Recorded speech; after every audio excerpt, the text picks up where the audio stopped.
Give an outro for the YouTube? Yeah, well, you know. Please subscribe if you like this kind of content. Please subscribe if you like this kind of content. Ring that bell too.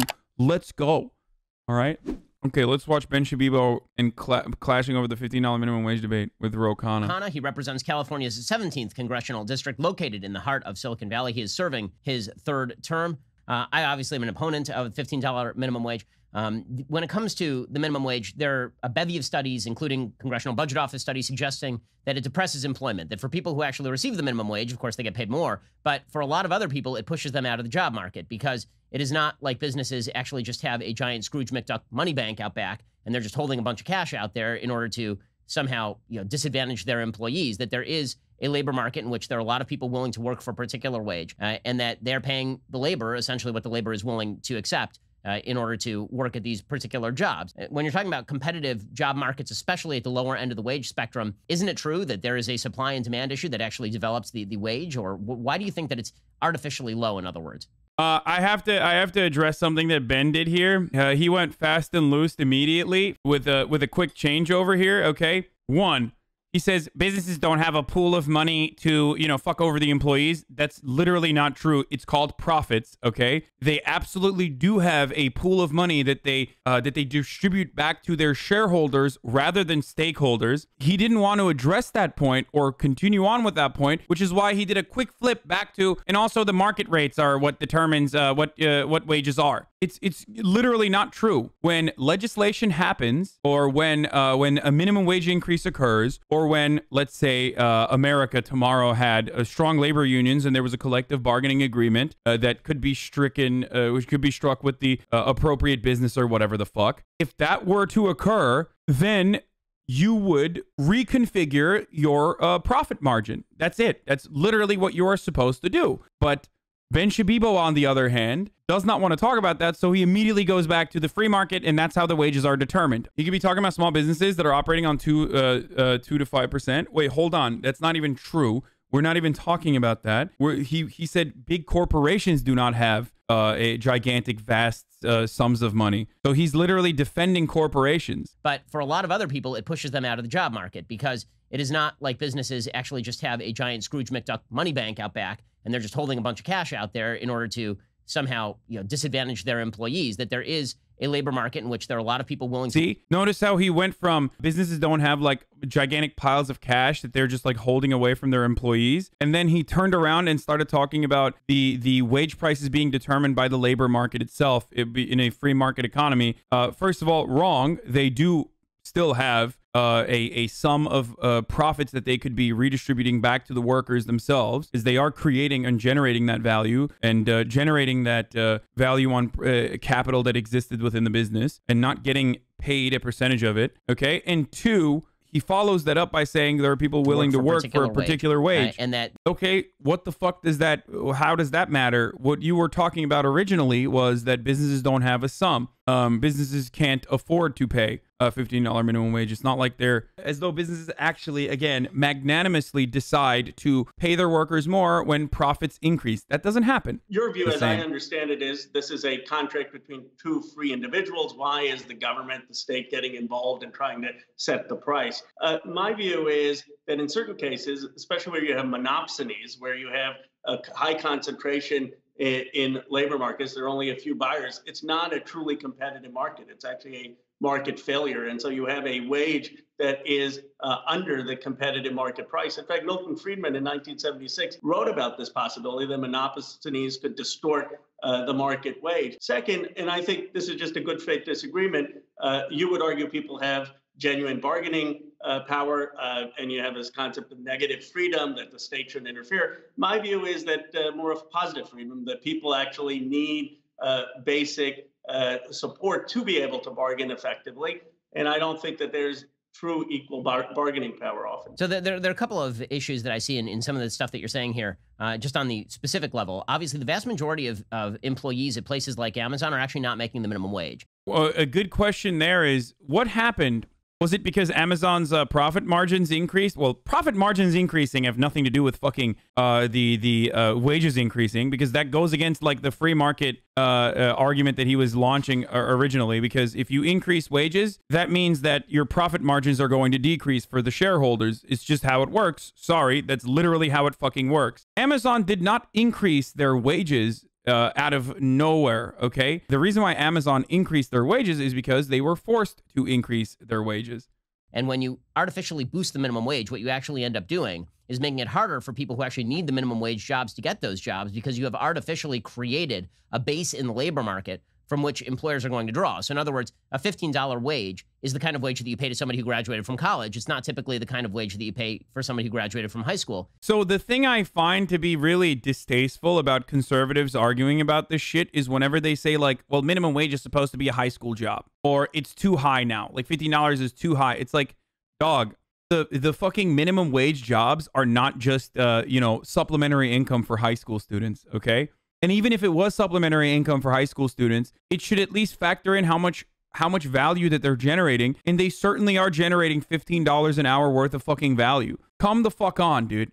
Anyone who has ever worked a single fucking hour flipping a burger recognizes that the amount of labor that they're putting in far outweighs the amount of fucking value that they're adding on to McDonald's, far outweighs the amount of money McDonald's is making in that singular fucking hour. And the reality is, if it wasn't the case, then McDonald's would not pay them whatever the fuck they're paying them currently. Okay, if you're getting $7.25 an hour working at Mickey D's in motherfucking Alabama, you're bringing in significantly more value to McDonald's than the $7. If that wasn't the case, McDonald's would not pay you. They would literally look for a different way to go about it. They would try to automate that part of the process. An argument that conservatives also recognize because they use it as a counterpoint all the time. If minimum wages increase, then it's not going to be profitable for corporations to hire people and therefore switch it out to automated robots. Okay, then you have to find an alternative solution to that then. If you are going to engage in self-checkout or, you know, burger flipping automated robots. And they are doing that already. They're slowly phasing out all of these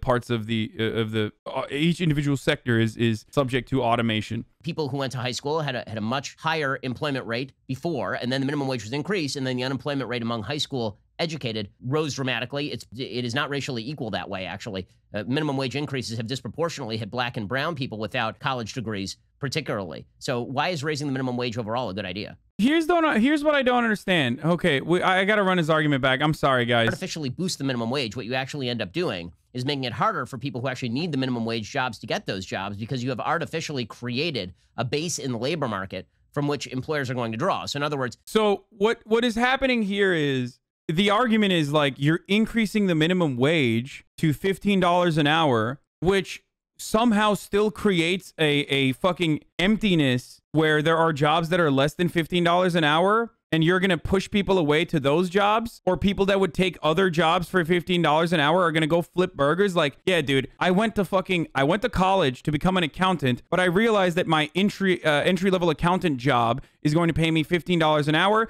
and so is fucking flipping burgers and standing on my 2 goddamn feet for 7 hours on end and get absolutely berated by dumb fucks who are drunk. That's also going to pay me $15 an hour. So instead of going to my accountant job, I'm going to go flip burgers instead. No, motherfucker. No one is going to do that. Okay, like, oh, well, McDonald's is now going to hire people with, you know, with CPAs, like with certifications, instead of like people who don't have that kind of certification. Like, okay, where are those people going to go? Why are people automatically going to fucking work at McDonald's? Are there other jobs that are paying less than the federal minimum wage all of a sudden, magically? Like, there are so many questions that I have whenever people talk about this sort of thing. Whenever people talk about increasing the minimum wage, they make it seem as though there are like other jobs in the market that are going to be lower than minimum wage. You know what I mean? And people are going to work on that. Shit, take us on. You're going to skip college and now take on that debt. That's fine.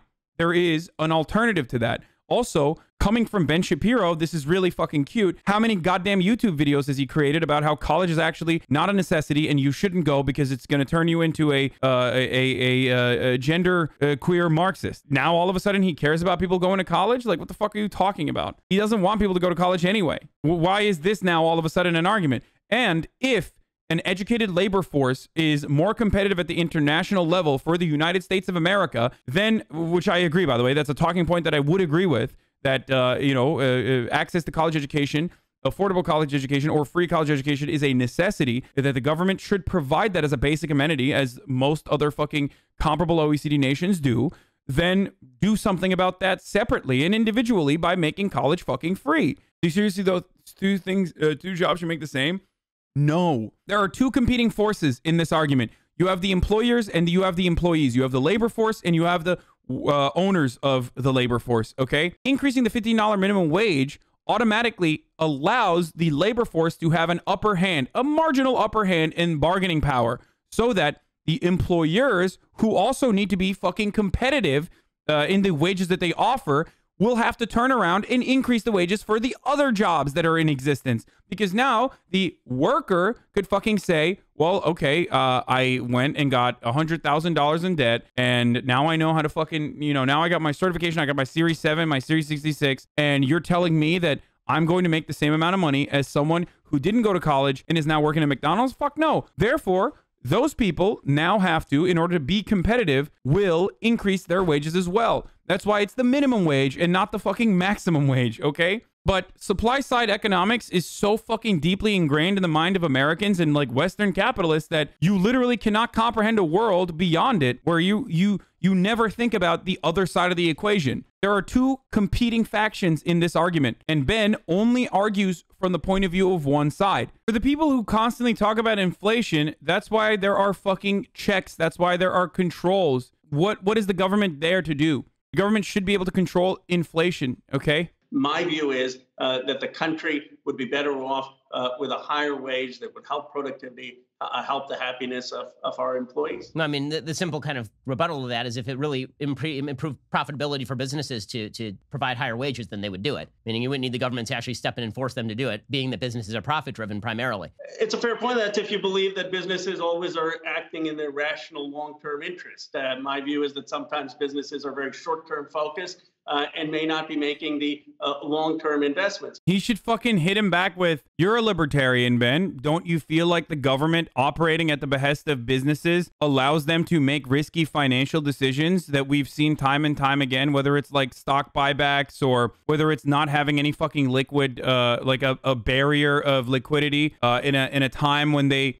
could potentially survive because they know for a fucking fact that the government is always going to help them out. That's government intervention that is actually against the free market thriving, and that's something that Ro Khanna and others will, advocate against from time to time. The second case is, let me ask you, are there any times you believe that the government should interfere? For example, overtime laws. We're required to pay time and a half.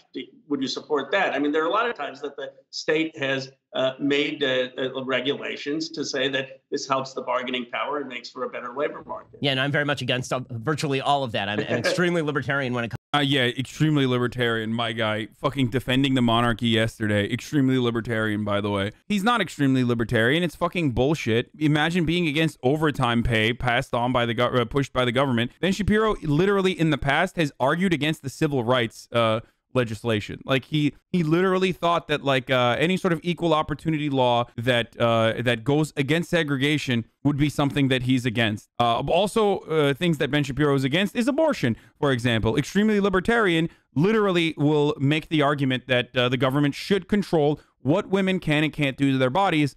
But libertarian, by the way, extremely libertarian, as a matter of fact. Extremely libertarian, but loves when the American military rolls over every fucking Muslim nation on the planet. Libertarian, by the way. Like, he's not a libertarian. It's fucking completely made up. Sadly, companies then outsource the job overseas that they can do it cheaper. I have been affected by outsourcing many times. Not a good thing, I know, and it would only do this specific legislation, wouldn't it? Brother, companies have been outsourcing regardless of the fucking wage increases. You recognize that, right? What we're talking about now is the service industry jobs that are the remainder jobs as a consequence. In the aftermath of rampant outsourcing that already happened when Deng won and America and American working class lost, okay? Like, what are you going to do? You're going to outsource your fucking Uber driver, or you're going to outsource? Well, they're not even going to be beholden to any of this because they're technically contractors and not considered employees at all. And those massive liberal companies are doing everything they can to make sure that they don't fucking, that they are not considered employees and whatnot. But How the fuck are you going to outsource, I don't know, someone who works at McDonald's who's flipping burgers? Do you think that they're going to be able to flip the burger in China and then fucking ship it back here? It's not even going to be outsourced to China anymore because Chinese labor conditions have improved dramatically over the past couple decades. So what are they going to fucking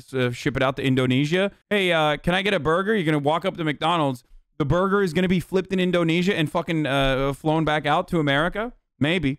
In fact, I think there's a reason why big corporations have typically pushed for a higher minimum wage when it becomes clear this is going to happen, because you're right, Amazon can absorb that blow a lot more easily than the mom and pop shop that is down the street. It actually increases their ability to drive other people out of the market. Oh, now he cares about fucking big businesses driving out the competition of little businesses and small businesses. This is fucking bullshit, okay? He does not give a single fuck about small businesses. Oh, no, Amazon is going to be able to pay, employees $15 an hour or even higher than that, whereas small businesses will not be able to compete. Okay, then why the fuck did you originally say that big businesses did not have a pile of cash like Scrooge McDuck lying around to be able to pay their employees, and yet they refuse to do so? But now you're saying they do actually have that pile of cash, and small businesses are the ones who don't have that pile of cash. What an interesting argument that Ben Shapiro launched literally in the first minute and then contradicted immediately in the 6th minute. And yes, the big businesses do have a competitive advantage over small businesses when minimum wages increase, which is precisely why minimum wage increases are adjusted to the size of your business and the revenue of your business. This is something that you can fix with technocratic legislation. And it has been done. It's been done all around the goddamn country. That's why it's not an immediate rate increase. It's not immediately $15 tomorrow. And that's why oftentimes there's a 2-tier rate increase like you have in California, for example. Small businesses have an easier time adjusting to the minimum wage increase. If you can't pay your employees a living wage, you shouldn't be in business. I don't disagree with that either, by the way. I think it's ridiculous to say, oh, sorry, my small business can only survive if I fucking starve my employees. All right, well, then fucking your small business should not exist. Like, you should still get help from the government to ensure that you can actually launch a small business that pays living wages.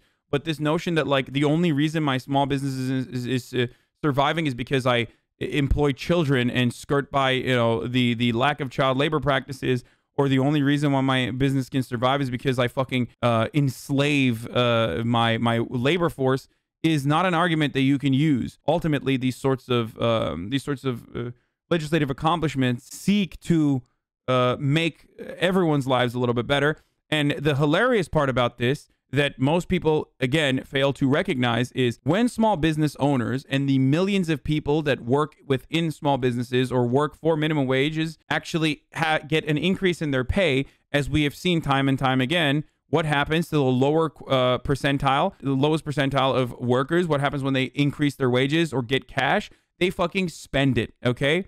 They spend it, and they spend it immediately. So what will end up happening to small businesses, unironically, is increase their fucking profits, because now you have people who have more purchasing power. Now you will have people who can at least take one day off in the week to go out and be able to eat at your local mom and pop shop. That's how it works. Increase in minimum wage obviously disproportionately affects places that have 3 employees as opposed to places that have 300 employees, of which 30 are actually minimum wage employees. This argument is also silly as fuck because there are examples around the world that you can look to. You make it seem as though like every company is a massive multinational corporation. Every company that operates in places like Norway, Sweden, Denmark, Canada, every single one of them are actually massive chains, and not a single small business actually exists in these countries. Well, that's not the case.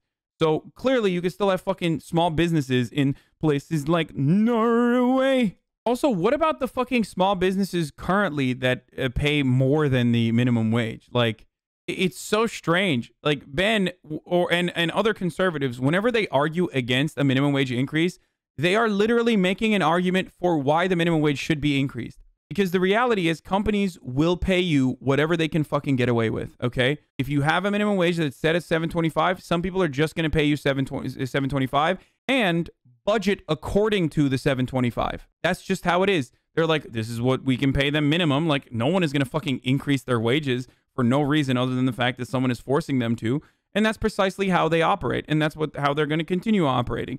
And that's why you need to increase it. Whenever someone like Ben Shapiro says something along the lines of like, oh, well, actually, why don't we raise the minimum wage to $100 an hour, which is a argument, what is it, like ad absurdum or something? It's like just, exaggerating it to the point where it's unmanageable, right? Then the counter to that should be, okay, well, why don't we do it zero? Why don't we decrease it to $0 an hour and actually have slaves? That would be incredibly fucking, that would be poggers, dude.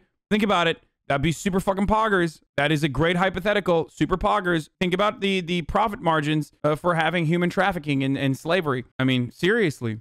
And the other big problem with a federal minimum wage is that it is federal. I mean, when we were talking about setting one standard minimum wage across an entire country, where wages are extremely different. That's the nanny state. I hate it. That's the nanny state. Stop it. A $15 minimum wage in a place like your district or a place where I was living until very recently, LA, you get a $15 minimum wage, that buys you like a one-bedroom studio apartment. If you get a $15 minimum wage in Mississippi, that is literally the median wage in Mississippi, right? There are states where there are wildly disparate numbers as far as what wages are. Dude, imagine being able to get a fucking one-bedroom apartment in California. What part of Bakersfield, motherfucker? What are you talking about? Also, how is that a good argument? Like, how is that a good argument to be like, well, you know, places like California need a higher wage than the $15 minimum wage? Newsflash, congratulations, you literally played yourself. That means that the minimum wage should be even higher in a place like California. And guess what? When the federal minimum wage is $15 an hour, that allows workers and organizers and activists in a state like California to increase the minimum wage there even higher than the fucking $15 minimum wage, which is currently at like 14 and 13, depending on whether you're a small business or a big business. Pretty cool for Ben Shapiro to literally admit that $15 minimum wage in a hypothetical could potentially get you a fucking one-bedroom apartment, which is not even true. But in the other side of it, it's like, what? Because the conditions are horrible in fucking Mississippi, then they don't deserve more? Like, it's crazy. Right, but the question is, there should be a national floor. And now I'm saying the floor should be $15. Do you believe there should be any floor? I mean, do you think, I mean, $7.25, I think, is unreasonable. I mean, for example, Cotton and Romney have said the floor should be $10.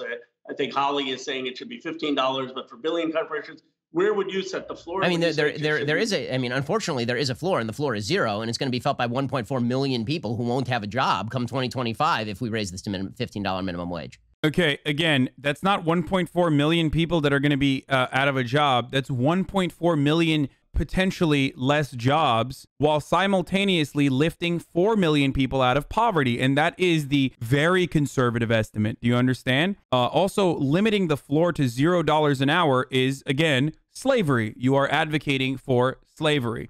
It is an idiotic fucking counterpoint. I love that I brought it up as an absurd argument, which Ben adopts to Ben personally adopts for no reason. Like, no one even brought that up. He was like, no, like, we should do $0 an hour. Oh, he's saying the floor will be people out of a job. Yeah, the 1.4 million people that he's referencing, though, are not actually fucking losing their jobs, okay? It's 1.4 million people, or 1.4 million less jobs, potentially, in the most conservative estimate. That doesn't mean those people are fucking losing their jobs.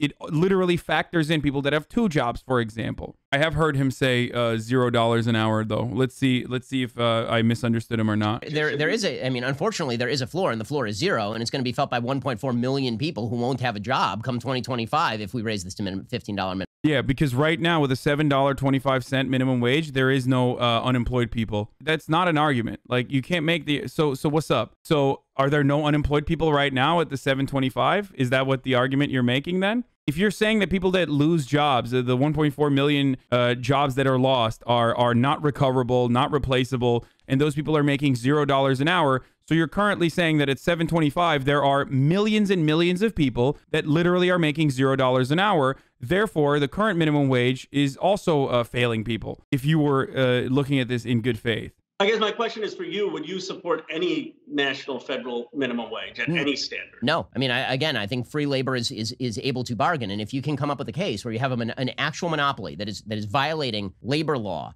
in its attempts to cram down a wage on a person who's unwilling to accept it. First of all, we have an amendment to the Constitution that prevents involuntary servitude. Well, but I think that that's also inappropriate. Why do we even have an amendment that prohibits involuntary servitude? I don't get it. I think slavery should be re-implemented. If people want to sell themselves into slavery, then they should be able to do that. I mean, I don't get it. I don't understand why you would be against that. That's a form of the nanny state taking over, hypothetically, and stopping businesses and people who are free to choose to enslave themselves to not be able to do so. I hate that, which is why, by the way, Rothbard and other libertarians unironically have talked about this and have argued on behalf of this. Like actual fucking big brain, five-head libertarians have pontificated endlessly on some of the more important matters, like selling your child. Should parents be able to sell their children in the free market of children? Will that actually improve the lives of children in general for those parents who want to purchase children? I'm not even kidding. Look this shit up if you don't believe me. Or being able to sell your own body into slavery, into indentured servitude. The reality of this, of course, that's often overlooked is the pressure of not being able to survive if you don't have a job. We never talk about that. That's always not considered. Any form of social safety nets that alleviate some of that tension is considered to be negative by people like Ben Shapiro regardless. And by the way, if you're worried about wages being depressed, then there's a case to be made that one of the things we should be worried about is cracking down on businesses that are using illegal immigration in states like California, for example. Yeah, illegal immigration only exists in states like California, and definitely like the chicken factory in fucking Kentucky is not straight up reliant on undocumented labor that they can immediately fucking push out with ICE agents the moment that they demand back pay or you know, the moment that they demand that they don't get sexually harassed on the fucking on the line when they're working, you know, that sort of thing. That never happens anywhere else. It's just California illegal immigrants. He literally said, for example, no, the reason why he's mentioning California in his fucking for example is because it's a culture point talking point. Okay, that's a culture war talking point. That's why he says places like California have illegal immigrants. Like, no, bitch, they have undocumented labor everywhere in this country. Undocumented labor is the backbone of American agricultural production. Without undocumented immigrants, we would have no agricultural production. That is the sad fucking reality. And the way to solve that is not by arguing endlessly on the minimum wage. There is a separate solution for that. And that separate solution exists. You make the undocumented labor force documented and allow them to organize. That way, they will no longer create a permanent underclass that can be used and weaponized against the documented labor force. But you don't want to do that because the business owners that line up your fucking pockets genuinely need undocumented immigrants to consistently to continue to exist, so they can use that as a negotiation against the American documented labor force and say, hey, if you don't like it, like, someone else is going to take your fucking job. The thing that like fucking Ben Shapiro and other conservatives love to do is take one problem, a separate problem that requires a separate solution, and jam it against another problem to say, we just simply cannot solve this. And it's a very frustrating argument. And a lot of people who have like anti-progress points of view, whether they're liberals themselves or fucking diehard conservatives, they do this. They constantly fucking use other issues. Like, they'll say something along the lines of, okay, well, what about all the debt that you take on to become a doctor? If we were to do free healthcare, then we can't pay doctors as much as we normally would. And ultimately, like, that's really inappropriate. No one's going to want to be a doctor and take on $200,000 in debt just so they can, you know, get paid much lower than they actually should be getting paid. Okay, then you're making a fucking argument as to why college should be fucking free, so no one is taking on $300,000 in debt. That is a separate problem that requires a separate solution, which I agree with, by the way. That's why you can't have free healthcare without free college, especially for medical. For MDs. Dude, medical degrees require a lot of resources. Yes, that's why famously in countries with socialized medicine, they don't have any doctors. Like, so you're right. In countries where they have socialized medicine and subsidized college, they just don't have any doctors. Like, they literally, when you go and visit the hospital in the UK, right, where college is way more affordable and they have an NHS system, they simply look at you and go, I don't know what you're doing here, bruv. Why don't you go to... Why are you at hospital if you require medical care, bruv? What you need to do is get acupuncture, bruv. And you're like, well, I just got shot. I just got shot in the gut. Can you please save me? And they're like, yes, we're going to engage in holistic medicine, bruv, right now. All right, get together in a circle and stop praying, bruv. Like, that's how it works.